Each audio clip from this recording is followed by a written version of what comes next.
Donc, je vais vous montrer dans cette vidéo en fait comment reprendre les bases de la mise en plan. Vous venez de modéliser une pièce et vous voulez faire sa mise en plan. Donc déjà, deux solutions. Depuis la version 2019, vous pouvez faire un clic droit sur le haut du navigateur, donc sur le nom de la pièce. Clic droit, créer une vue de dessin et vous pourrez choisir dans vos gabarits, soit IDW, soit DWG, ou faire nouveau et prendre les gabarits de mise en plan. Je vous conseille le clic droit au niveau du navigateur et créer une vue de dessin.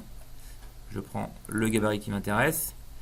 L'avantage de cette méthode, c'est qu'il vous lance directement la création d'une vue de base. C'est-à-dire la première vue ici qui est nécessaire pour définir la pièce. Ce qui va orienter la pièce, c'est bien le ViewCube qui est ici. Il y a dans cette boîte de dialogue quelques réglages d'affichage comme l'ombrage, afficher ou non les traits cachés, les échelles, mais l'orientation de la vue, c'est le ViewCube. Si je veux regarder par rapport à cette face, je me mets ici sur le ViewCube et je vois la vue ici. Par un clic et glisser au centre de la vue, je peux déplacer ma vue de base. Et si ce n'est pas cette orientation-là que je veux finalement, je peux encore changer d'avis en orientant différemment la pièce. Donc je conserve celle-ci. Si vous déplacez le curseur en dehors de la vue, il y a un rectangle qui s'affiche, c'est une vue qui va être projetée de la vue de base. En l'occurrence ici la vue de gauche, la vue de dessus et une vue ISO en diagonale, que je peux aussi replacer si je le souhaite avant de tout valider. Je suis actuellement en affichage avec ligne masquée. Si je valide, on va effectivement voir toutes les lignes masquées partout. Je peux manipuler les vues qui sont déjà créées par un clic et glisser sur le bord de la vue, double-clic et par exemple changer l'ombrage de celle-ci. La deuxième étape, alors on pourrait faire d'autres types de vues comme des coupes, des vues de détail, etc. Mais l'étape suivante consiste plutôt à mettre de la notation. Alors, on pourrait basculer dans l'onglet Annoter où on a un jeu de cotation, d'annotation de perçage, de texte, de symboles, etc. Je peux également, par un clic droit, dire que je veux extraire toutes les annotations du modèle. Alors les annotations du modèle, ce sont les cotes et d'autres annotations 3D que l'on peut apposer à une 3D dans une pièce. Ici, je ne veux pas tout projeter. Si je faisais OK directement, il me projetterait tout. Moi, je ne veux pas projeter le diamètre 20 puisque je vais le faire avec la note de perçage. Donc je vais choisir uniquement les cotes qui m'intéressent, c'est-à-dire celle-ci, et je vais faire appliquer. On voit ici que le diamètre 20 n'a pas été pris en compte. Je change, après avoir fait appliquer, je change de vue. D'autres cotes apparaissent. À moi de choisir celle que je veux voir extraire. Appliquer. Toutefois, je peux continuer à essayer d'extraire ailleurs. Je ne pense pas qu'il y ait d'autres cotes intéressantes. Donc voilà, il me propose que celle-ci, j'en veux pas. Donc là, je peux faire OK. Voilà, j'avais dit que je la voulais pas. Hop, je la supprime. Donc là, j'ai extrait toutes les cotes intéressantes, des cotes donc, qui ont servi à contraindre, à créer la pièce, donc les cotes de conception.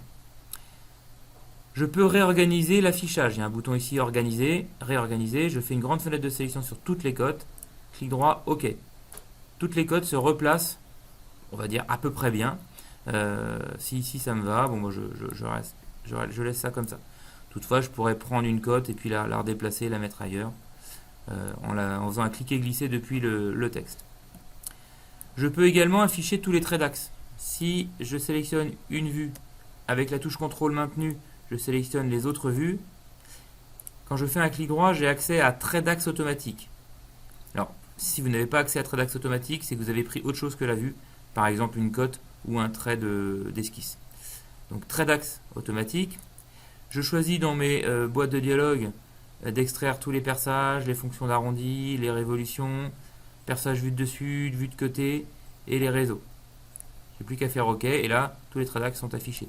Donc, et les perçages et les formes cylindriques, vue de dessus, etc. Il peut arriver des fois où les traits d'axe ne se mettent que d'un côté. À vous de tirer sur les traits d'axe si vous le souhaitez pour habiller la pièce, l'affichage différemment. Les notes de perçage, quand vous avez fait un perçage, sont un peu plus complètes. Vous venez sur le perçage, mettre ici, c'était un diamètre 20 mais débouchant. Vous pouvez rajouter manuellement des cotes. Si je prends par exemple ici une arête circulaire, Inventor va reconnaître que c'était un diamètre, donc il me met le symbole diamètre automatiquement. Si on met des tolérances, des annotations dans les codes, je peux faire un double clic dessus.